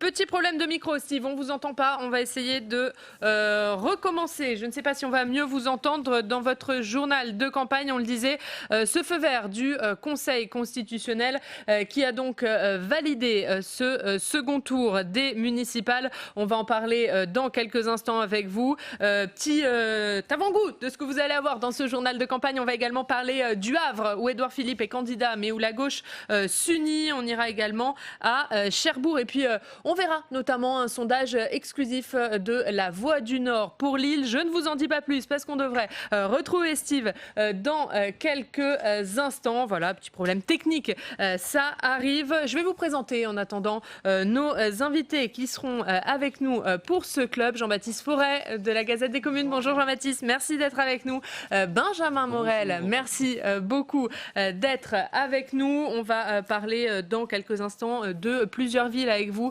notamment de ce débat qui avait lieu hier entre les candidates à la mairie de Paris, un débat qui a été agité, on va le voir dans ce club des municipales. Et puis on ira également à Marseille retrouver Guilhem Ricavi. Et là, à Marseille, eh bien, il n'y aura pas de débat entre les candidats. Guilhem va nous expliquer pourquoi. Et puis on sera également à Strasbourg. Alors on va peut-être commencer ce club. On ne va pas aller tout de suite voir ce journal des municipales, mais vous l'aurez dans quelques instants. Promis, on va commencer par le débat à Paris. Je vous le disais, premier débat hier entre les trois candidates, Rachida Dati, Anne Hidalgo et Agnès Buzyn. Débat d'entre-deux tours avec de nombreuses passes d'armes. Vous allez voir sur la gestion de la crise sanitaire, sur l'endettement de la ville, sur le logement ou encore sur l'écologie. On voit les temps forts de ce débat avec Alizé Boissin. Toutes contre Anne Hidalgo, arrivée en tête lors du premier tour des élections avec 29% des voix. La maire sortante socialiste, favorite du scrutin, a abordé le débat sereinement, tout en essuyant les coups de ses adversaires. Première attaque, sa gestion de la crise sanitaire. Si la région n'avait pas été là, aucun Parisien n'aurait été équipé de masques. Vous le savez bien. Paris, sur ces 6 dernières années, ne s'est pas trouvé en situation de pénurie de masques parce que nous avons, pendant les 6 ans, acheté des stocks de masques. Nous n'avons pas détruit les stocks de masques précédents, ce qui a permis, chère Rachida Dati, dès la première semaine de confinement, de donner 5 millions de masques. Autre thème de crispation, le logement social. La candidate de la majorité présidentielle, Agnès Buzyn, propose de libérer 100 000 logements vacants. À droite, on préfère critiquer la gestion du parc existant. Tout est dégradé, pas d'eau chaude, pas d'eau du tout, l'eau qui tombe du plafond, des murs dégradés, les parties communes condamnées. Sur le parc social, moi je voudrais absolument entièrement le rénover. Une heure de débat où Agnès Buzyn, l'ancienne ministre de la Santé, peine à se faire entendre et tente de ramener le débat sur l'écologie. De l'enjeu de l'écologie. Ça arrange Mme Dati de ne pas parler d'écologie, donc c'est pour ça. Agnès... Non mais un peu de respect. C'est des pots de fleurs géants, je précise. Des pots de fleurs géants. Et ce n'est évidemment pas cela qui va nous permettre de végétaliser et de rafraîchir la ville de Paris pour nous préparer à l'urbanisme des années 50 et aux vagues de chaleur que nous allons avoir à affronter. Le débat s'achève sur la cacophonie et sur les attaques entre Rachida Dati et Agnès Buzyn. Vous avez soutenu Sens commun, vous avez voté contre le mariage pour tous. Non, vous avez voté. Je n'ai jamais été dans une manifestation de manif pour tous. C'est faux. Un autre échange entre les 3 candidates doit se dérouler la semaine prochaine. Voilà pour ce débat entre les 3 candidates. Est-ce que c'était vraiment un débat entre 3 candidates ou est-ce que ça a révélé que cette élection, c'était un affrontement entre Rachida Dati et Anne Hidalgo ? Agnès Buzyn a eu du mal à exister dans ce débat-là. C'est sûr que depuis le début de cette campagne du second tour, elle porte sa croix. C'est-à-dire les propos qu'elle a tenus dans le Monde au lendemain du premier tour, selon lesquels cette campagne avait été un chemin de croix, justement, pour elle. Elle l'assumait à ce moment-là. Elle ne l'assume plus aujourd'hui, donc les états d'âme d'Agnès Buzyn, d'une certaine manière, la mettent hors jeu dans cette élection. Et Agnès Buzyn, qui pendant ce débat a été beaucoup renvoyée au bilan du gouvernement, sur la gestion de la crise, sur la question des masques, sur le manque d'aide pour les transports publics. On la renvoie au statut de membre de la majorité présidentielle, finalement. Oui, et puis une ancienne ministre de la Santé, si vous voulez. C'est vrai que pour ses opposants, c'est un angle d'attaque qui est un angle d'attaque assez rêvé au vu du contexte et au vu de la distorsion qu'il y a pu avoir dans l'appréciation du bilan des collectivités, notamment de la mairie de Paris et de l'État dans cette affaire-là. Après, il faut comprendre la stratégie des 3 candidates. Pour Anne Hidalgo, il s'agit de camper réellement le bilan qui est le sien et d'essayer de défendre ce bilan. Pour ces 2 opposantes, la stratégie est un peu différente parce qu'il faut arriver à enclencher une dynamique de vote utile. C'est-à-dire qu'au niveau municipal comme au niveau national, ce qui compte, c'est un peu la dialectique en politique. C'est-à-dire vous avez une majorité qui est soutenue et vous avez une opposition qui, pour devenir majoritaire, doit capitaliser sur un certain nombre de voix. Quand vous avez une triangulaire, c'est l'opposant qui apparaît comme le plus crédible et le plus en capacité de battre la majorité sortante qui s'impose et qui peut éventuellement déclencher un effet de vote utile en sa faveur. Donc quand Rachida Dati ou Agnès Buzyn visent Anne Hidalgo, ils ne visent pas tellement les électeurs d'Anne Hidalgo, ils visent les électeurs d'Agnès Buzyn pour Rachida Dati et de Rachida Dati pour Agnès Buzyn dans un objectif qui justement et de capitaliser ce front de l'opposition. Très clairement, c'est ce qu'on a vu hier, avec pour le coup, jusqu'à présent, parce qu'elle est devant dans les enquêtes et parce qu'elle a fait un meilleur score au premier tour, plutôt un avantage à Rachida Dati. Bruno Cotresse, vous êtes d'accord avec ce que vient de dire Benjamin Morel ? Oui, totalement. J'ai trouvé Agnès Buzyn assez éteinte globalement pendant l'ensemble du débat. Et lorsqu'elle a essayé d'enclencher une dynamique mobilisatrice pour son camp, notamment à la fin du débat, en s'opposant à Anne Hidalgo sur la question de l'écologie, en moquant ou en stigmatisant le fait que la maire de Paris voulait mettre des pots de fleurs dans les rues de Paris, ou alors contre Rachida Dati sur le thème Rachida Dati, au fond, est proche de Jean-Marie Le Pen et de Marine Le Pen à la fois. Moi, j'ai trouvé Agnès Buzyn à la fois un petit peu en difficulté, ayant quand même beaucoup de mal à exister dans ce débat entre Rachida Dati et Anne Hidalgo. Alors effectivement, le débat était un débat à la fois riche en contenu, où on voyait bien que chacune essayait de mobiliser son camp, et Anne Hidalgo était très clairement dans la posture à la fois de la candidate qui est en tête, de la maire sortante qui a son bilan, et il m'a semblé qu'elle ressortait très largement vainqueur de ce débat. Et pourtant, on disait il y a quelques semaines encore, Paris imperdable pour La République En Marche. Est-ce que Paris, ce sera le plus gros échec du parti présidentiel ? Mais il y en aura d'autres, il y en aura d'autres pour Emmanuel Macron, parce qu'on l'oublie aujourd'hui, mais le président de la République s'est investi personnellement dans cette campagne. Il a choisi ses têtes de liste, y compris dans des villes moyennes de 30 ou de 40 000 habitants. Paris, c'était quand même le bastion de la Macronie, c'était Macronland, quand même. Paris avec des scores très très importants. On se souvient au second tour de la présidentielle, c'était un score quasi soviétique, de 90% selon mon souvenir en tout cas. Donc, effectivement, pour Emmanuel Macron... Beaucoup de députés élus. Ouais. Donc effectivement, pour Emmanuel Macron, il y a eu une gestion assez calamiteuse depuis le départ. C'est-à-dire qu'un processus de sélection des candidats, on en revient quand même à l'Union soviétique. Là, on n'était vraiment pas dans une procédure démocratique traditionnelle. Il y a eu les palinaudis de Benjamin Griveaux. Enfin, c'est une bérésina du début jusqu'à la fin pour Emmanuel Macron. Ou alors une URSS brejnevienne, c'est-à-dire qu'en plus, il y avait la difficulté à décider et à choisir les candidats. ce qui a créé également beaucoup de distorsions.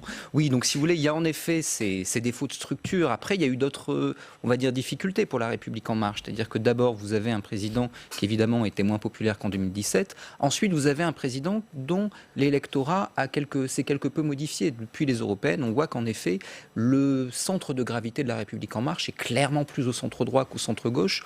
Or, Paris est plutôt une ville qui tend vers le centre-gauche. Et pour un candidat de La République En Marche, c'était évidemment difficile à tenir, surtout quand vous avez une campagne de droite de l'autre côté qui tient.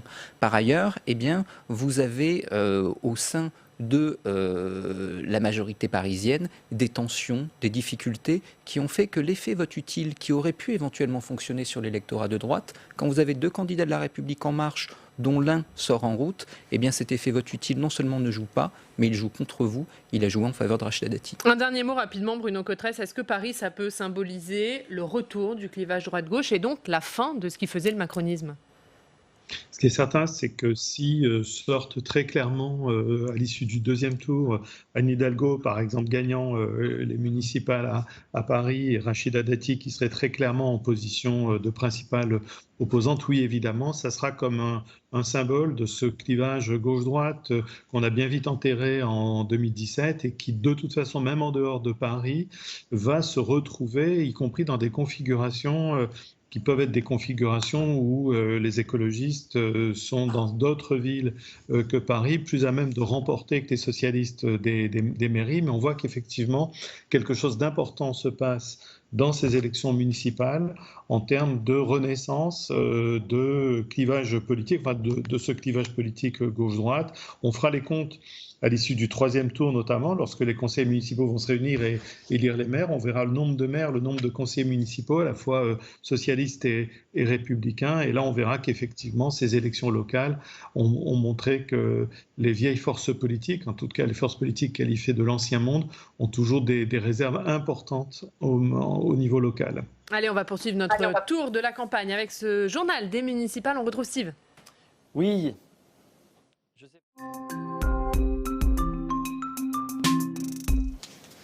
On commence donc par ce feu vert du Conseil constitutionnel. Oui, la validation du second tour des municipales par le Conseil constitutionnel. La décision a été rendue hier. Est-ce que le délai important entre les deux tours porte atteinte à la sincérité du scrutin ? La réponse est non, selon les sages.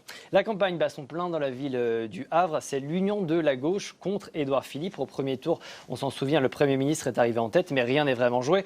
Jean-Paul Lecoq, candidat communiste, espère bien arracher la ville à Édouard Philippe. Du coup, il a convié hier, on va le voir sur cette image, un certain nombre de cadres de la gauche à l'occasion d'un grand rassemblement. Il y avait notamment Clémentine Autain, François Ruffin ou encore Guillaume Gontard, sénateur écologiste de l'Isère. Il se murmure même que Jean-Luc Mélenchon pourrait aussi aller faire un tour du côté du Havre en fin de semaine. À quelques kilomètres de là, dans la ville de Cherbourg, tempête de reproches contre Sonia Crimi. La candidate La République En Marche a décidé de se maintenir au second tour alors qu'elle n'a fait que 14% au premier tour. 14%, c'est très loin derrière le maire socialiste sortant qui a fait 42% des suffrages et le candidat LR qui a atteint les 29%. Du coup, 7 candidats de la liste de Sonia Crimi ont jeté l'éponge. Ils ont annoncé qu'ils se mettaient en retrait de l'élection. Ils ont aussi vivement critiqué la décision de Sonia Crimi de se maintenir au second tour. Dans ce journal de campagne également, rien ne va plus à Perpignan. Louis Alliot annonce qu'il va saisir la justice. Le candidat soutenu par le Rassemblement national accuse le maire sortant, Jean-Marc Pujol, d'utiliser des moyens déloyaux pour se faire réélire. Il accuse d'utiliser les moyens mis à sa disposition par la mairie pour mener sa campagne. Et puis on termine avec ce sondage à Lille, ce sondage surprenant de l'IFOP réalisé avec la Voix du Nord. Martine Aubry recueille 39% des intentions de vote au deuxième tour. Stéphane Bally, candidat écologiste, atteindrait les 37%. Fin juin, ça va être très très chaud à Lille. Et merci Steve pour ce journal de campagne. Un mot sur Lille, Jean-Baptiste. Et ce sondage surprenant, on rappelle que Martine Aubry n'a pas fait en tout cas l'union avec les écologistes. Est-ce que ça peut lui porter préjudice ? Oui, c'est une grande première. Il n'y a pas d'alliance rose-verte à Lille. Martine Aubry est en difficulté. Ce serait la fin d'un processus, cette défaite possible de Martine Aubry. C'est-à-dire que le Parti socialiste a perdu un certain nombre de mairies dans l'agglomération en 2014, en particulier Tourcoing, a perdu la métropole, le département du Nord, la grande région Hauts-de-France. C'est un peu peut-être la chronique de la fin du socialisme municipal, parce que c'est pas rien quand même, le beffroi de Lille dans l'imaginaire du Parti socialiste. C'est vraiment le premier bastion du socialisme local. Peut-être est-ce l'élection de trop pour Martine Aubry, qui n'a jamais eu quand même ce sens du contact que pouvait avoir son prédécesseur. Enfin, c'est un socialiste parfois un petit peu plus aseptisé. Et on va parler rapidement du Havre avec vous, Benjamin. Le Havre, on l'a vu dans le journal de campagne, union de plusieurs personnalités de gauche, à commencer par le secrétaire national du Parti communiste Fabien Roussel, pour soutenir le candidat communiste Jean-Paul Lecoq qui affronte Édouard Philippe. Est-ce qu'on est plus dans un référendum anti-Philippe que dans une élection municipale au Havre ? On est dans un référendum anti-Philippe. Alors après, si vous voulez, la difficulté pour Jean-Paul Lecoq, c'est d'exister face à son adversaire. C'est-à-dire que vous avez au niveau local une prime au candidat qui est connu.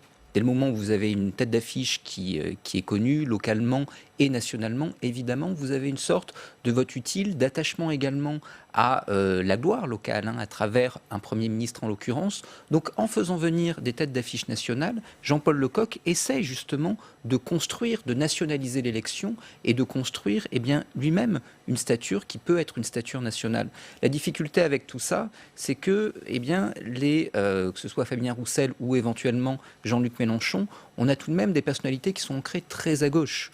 Donc il va falloir voir ce que va faire l'électorat modéré. Quand on prend les enquêtes d'opinion, on voit qu'une partie de l'électorat Europe Écologie des Verts pourrait voter pour Édouard Philippe. Et par ailleurs, on a quand même plusieurs inconnus sur ce scrutin, notamment sur la mobilisation des personnes âgées.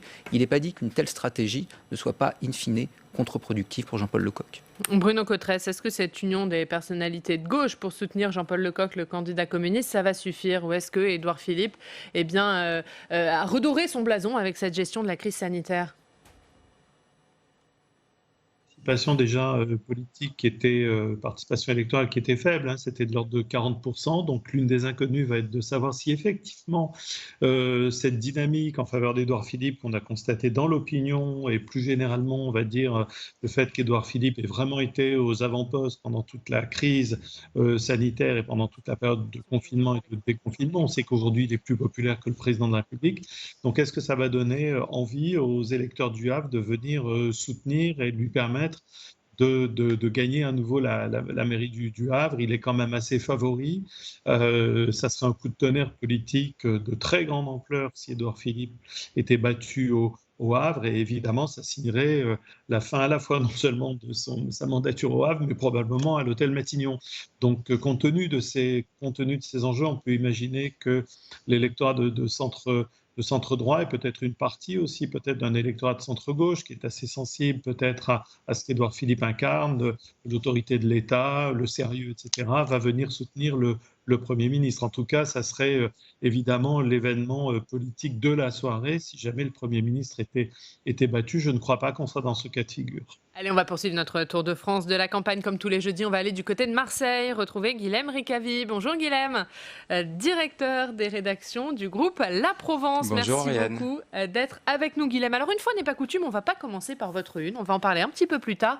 On va commencer par votre dossier consacré à l'appel du 18 juin dont on fête aujourd'hui les 80 ans.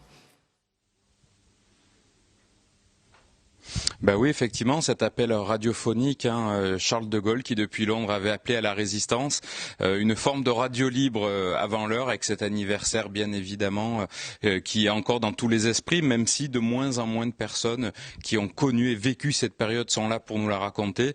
Il nous a semblé important de réexpliquer les enjeux à l'époque de cet appel, le contexte bien évidemment, et on parle beaucoup de contexte historique en ce moment, donc le contexte dans lequel il avait été lancé et comment ici en Provence, la résistance s'était organisée pour faire face aux Allemands en 1940. Et puis à lire dans La Provence aujourd'hui également cette interview du patron de l'ARCEP sur le déploiement de la 5G. Oui, parce que quand on parle de technologie et de tech, dans l'univers des télécoms, c'est la révolution qui nous est annoncée depuis déjà plusieurs années. C'est cette fameuse 5G qui est destinée à remplacer la 4G et la 3G bien sur les téléphones portables. Sa grande force, c'est l'extrêmement grande bande passante de données qui peuvent transiter par ce moyen-là.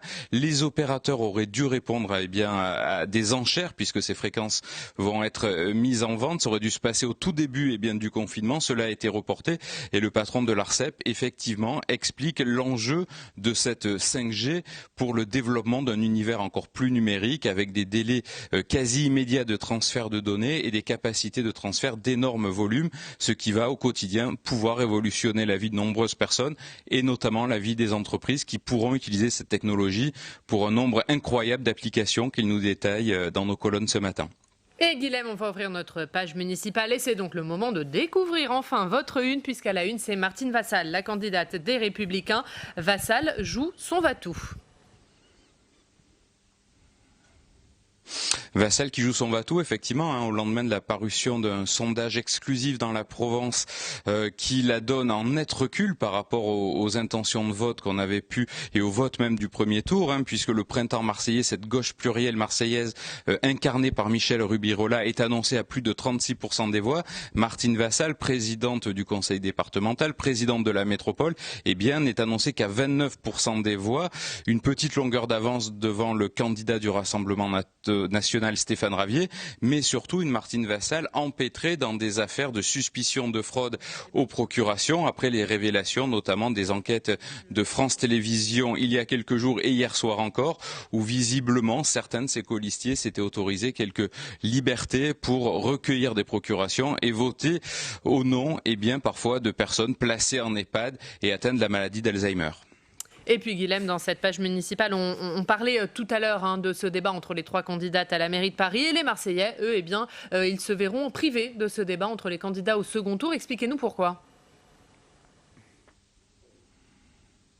Oui, c'est dommage parce qu'effectivement, on avait prévu avec notamment vous, Public Sénat, avec nos confrères de France Bleu Provence, de réunir les trois principaux candidats entre les deux tours. On avait un accord de principe depuis le mois de mars, mais visiblement, la candidate Michel Rubirola préfère ne pas débattre. Elle nous l'explique dans nos colonnes ce matin. Elle n'a pas envie de débattre dans la boue, dit-elle, c'est-à-dire avec Martine Vassal et Stéphane Ravier, et elle a envie de s'expliquer seulement face aux Marseillais. On n'aura donc pas ce débat qui est plutôt un usage républicain entre les deux tours lors des élections municipales. Voilà, et vous le disiez, débat qu'on aurait dû faire ensemble, on le regrette. Du coup, Guilhem, restez avec nous, on va continuer à parler des municipales. Michel Rubirola qui refuse donc ce débat d'entre-deux tours. Guilhem le disait, un sondage l'a donné devant, en tout cas, si ce n'est largement, confortablement devant Martine Vassal. Est-ce que de refuser le débat, ça peut porter préjudice à une candidate ? En l'espèce, je ne crois pas. Enfin, elle est en tête, donc elle n'a aucun intérêt à descendre dans l'arène. En plus, on ne sait pas exactement qui est Michel Rubirola. Enfin, est-ce qu'elle tient le choc face aux attaques de Martine Vassal ? Martine Vassal, il va extrêmement fort dans cette campagne. Elle dit, Michel Rubirola, le printemps marseillais, c'est le chaos. C'est le péril rouge. Enfin, il manque plus que les chars russes sur le Vieux-Port. Enfin, effectivement, ça aurait viré à la foire d'Empoigne. D'ailleurs, ça en dit quand même un petit peu long sur une conception de la vie politique marseillaise qui reste quand même extrêmement prégnante dans cette campagne. C'est une campagne très musclée avec des accusations quand même très graves de procuration, de fraude. On reste quand même dans une tradition très très particulière. Et justement, vous parliez des attaques de Martine Vassal. Avant de vous faire réagir, Benjamin Morel, on va écouter Martine Vassal, la candidate des Républicains. C'est une interview exclusive de nos confrères de la Provence. Aujourd'hui, on sent bien que cette histoire de procuration, moi je n'ai jamais fraudé, et c'est pas maintenant que je vais commencer. Donc il y a une enquête, moi j'aimerais qu'elle se déroule aussi vite que ce qu'elle a commencé, pour qu'on ait les tenants et les aboutissants. On est en train d'essayer de créer un climat, mais il n'y a pas que pour cette raison, un climat qui est en vérité... je vais oser le mot, un coup d'État. L'ultra-gauche est en train de faire un putsch à la cubaine ou à la vénézuélienne sur Marseille. Sur les arguments de Benjamin Morel, on entend ces mots forts de Martine Vassal. Est-ce que ça peut prendre ? Ou est-ce que c'est trop ? Je pense que c'est trop. Après, il y a un côté un peu marseillais, si vous voulez, peut-être dans l'exagération. Ça peut éventuellement prendre sur un certain électorat, sur un électorat notamment à cheval entre LR et le Rassemblement national. Ça peut également prendre sur une partie de l'électorat âgé, mais c'est un électorat qui est déjà acquis. La réalité, c'est qu'au vu de la situation, on a un climat qui est assez défavorable à Madame Vassal, parce que vous avez en effet un bilan de la mairie sortante avec du coup cette question des procurations qui empoisonne sa campagne, un Rassemblement national qui est plus bas que d'habitude à Marseille mais qui reste très fort et qui a la capacité de prendre des électeurs. Donc pour toutes ces raisons-là, en effet, Michel Rubirola n'a pas réellement intérêt à un débat qui en fait ne pourrait éventuellement que lui faire perdre des plumes alors que le climat aujourd'hui lui est pour toutes ces raisons-là plutôt favorable. Après, il ne faut pas oublier que Marseille, ça reste une élection par arrondissement et qu'on ne sait pas encore tout à fait, au final, qui aura une majorité, ni même s'il y aura une majorité.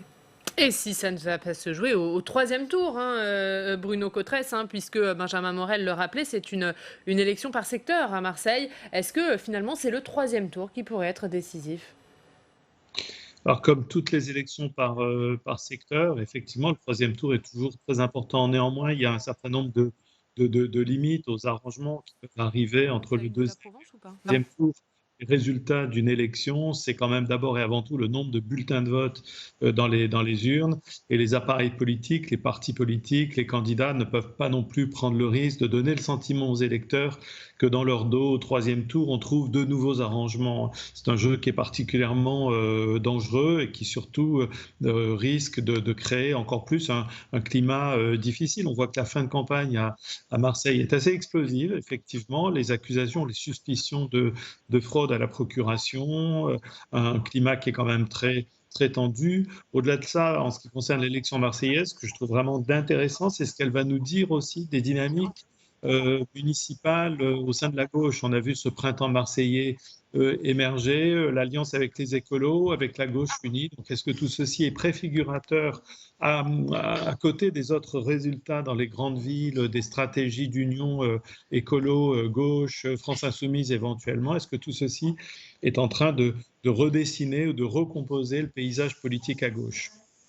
Allez, on va quitter Marseille, on va aller à Strasbourg, retrouver Franck Buchy. Bonjour Franck, grand reporter aux dernières nouvelles d'Alsace. Merci beaucoup d'être avec nous. On va commencer avec la une des dernières nouvelles d'Alsace aujourd'hui, le rappel du 18 juin.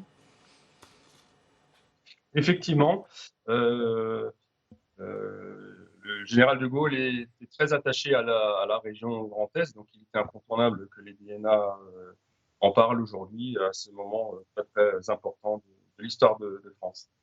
Et à lire aujourd'hui dans les pages des dernières nouvelles d'Alsace, un dossier sur l'apprentissage. Absolument. Une collègue s'est rendue chez un pâtissier à l'ouest de Strasbourg qui emploie 35 personnes, dont 8 apprentis en formation. Alors, le secteur de l'apprentissage a été extrêmement touché et fragilisé par la crise du Covid. Et en Alsace, on est d'autant plus attentif à la suite des contrats qu'il y a culturellement énormément d'apprentis dans la région. Alors, on a rencontré Yvon, on a rencontré Enzo, qui, malgré le contexte, souhaitent vraiment persévérer dans cette voie. Alors, du côté du rectorat, on est plutôt optimiste, notamment dans le secteur du BTP, qui fournit la moitié des contrats d'apprentissage. On est assez confiant. Avec une légère baisse des contrats d'apprentissage dans l'industrie entre 10 et 15%, et le secteur du tourisme qui est très, très, très, très fragilisé. Allez, on va parler municipal avec vous, Franck, municipal à Strasbourg. Bien sûr, on va d'abord revoir les résultats du premier tour à Strasbourg, où c'est la candidate écologiste Jeanne Barséguian qui est arrivée en tête avec près de 28% des voix devant le candidat de La République En Marche, Alain Fontanel, près de 20%. Troisième place, Catherine Trautmann, la socialiste, et quatrième, le candidat de la droite, Jean-Philippe Vetter. Tractation d'entre-deux tours qui ont réservé des surprises. Comment elle se passe cette campagne d'entre-deux tours ? Elle monte en puissance et on est loin de la canebière pour l'instant. Effectivement, l'entre-deux tours a réservé une grande surprise, à savoir l'alliance entre le premier adjoint de La République En Marche, Alain Fontanel, avec la tête de liste Les Républicains, Jean-Philippe Vetter, à la dernière minute, quelques minutes avant la inscription à la préfecture.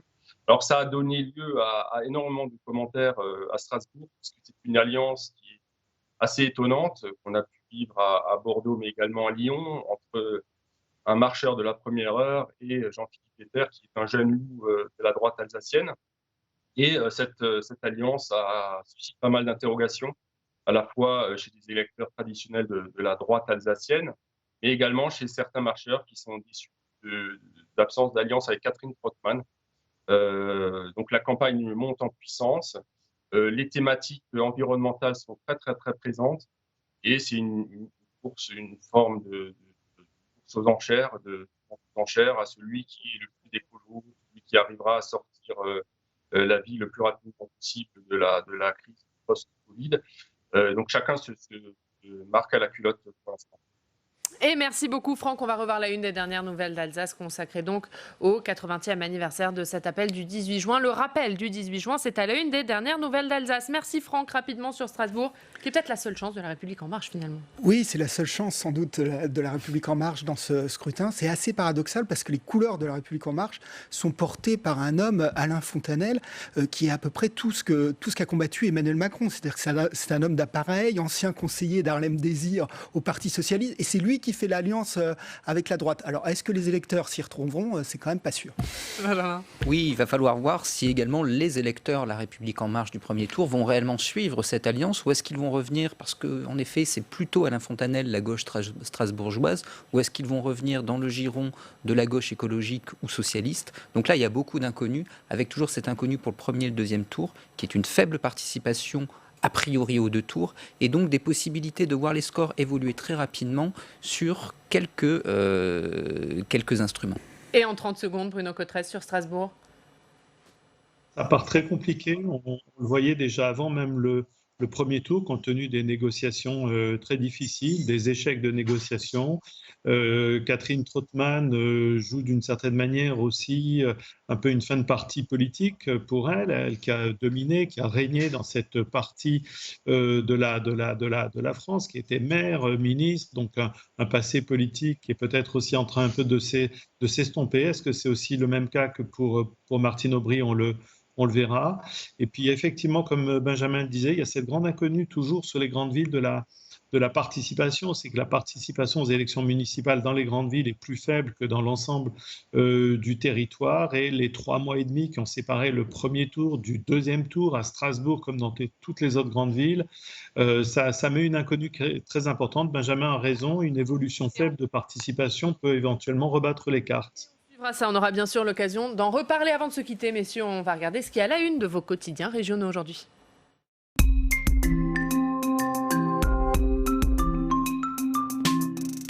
Et Steve, à la une de beaucoup de quotidiens régionaux aujourd'hui, cet anniversaire de l'appel du 18 juin. Un appel entre héritage et récupération, c'est à retrouver à la une d'Est Éclair. 80 ans après l'appel du général, depuis Londres, la classe politique tente de s'approprier, une partie de la classe politique tente de s'approprier l'héritage du général, selon l'Est Éclair. L'appel du 18 juin également en une de la Nouvelle République. Le journal s'intéresse au mémorial Charles de Gaulle de la ville de Blois. Un petit clin d'œil alors que plusieurs statues du général ont été détériorées ces derniers jours dans l'Hexagone.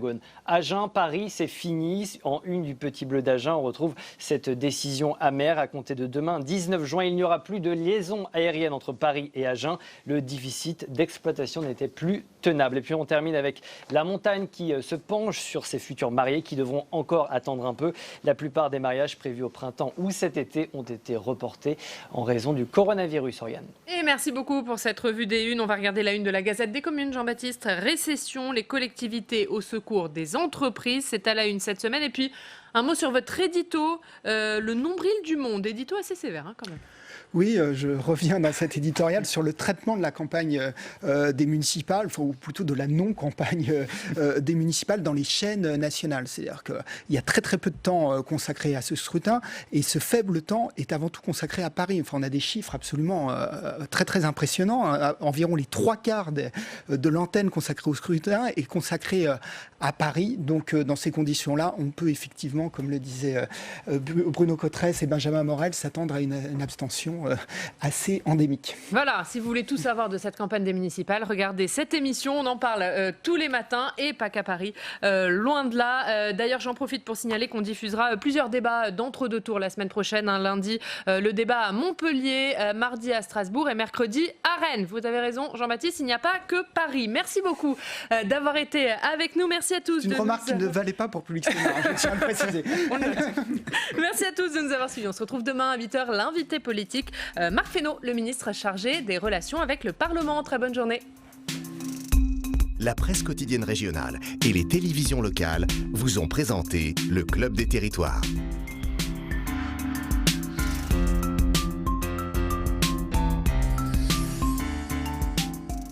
La Mutuelle nationale territoriale, la mutuelle des agents des services publics locaux, vous a présenté le Club des Territoires.